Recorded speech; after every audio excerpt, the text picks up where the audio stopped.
got the honor of playing with Van Halen a few times, and Eddie, he didn't know who I was at the time. He's like, "Who's the guitar player? What color you like?" I said, "Black." And he comes knocking on the dressing room door, and the band was having some heated discussion, and we're like, well, we don't know who this is, so we didn't answer the door. Door keeps knocking, and in comes Eddie Van Halen. "Sorry, guys. Hey, I got your guitar." Brings it out of the case, taps on it. He's like, "Feels good," gives me this guitar. Wow. And then after the show, you know how it is. This was Madison Square Garden.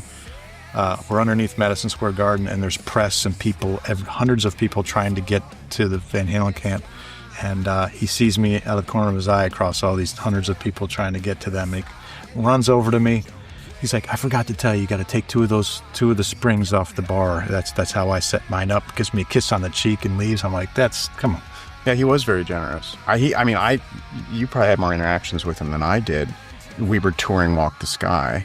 There's one song called In the Deep that required like a full-on dive bomb, kind of like you'd need like a Floyd Rose. Tim knew, the Van Halen camp and everything. I said, "Do you think that there's like they have some sort of guitar that has that kind of tremolo, so I could mimic that sound that we did in the studio?"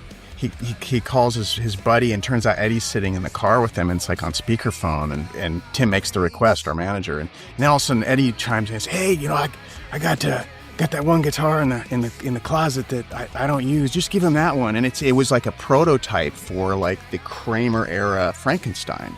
So yeah, it says a lot about who he was.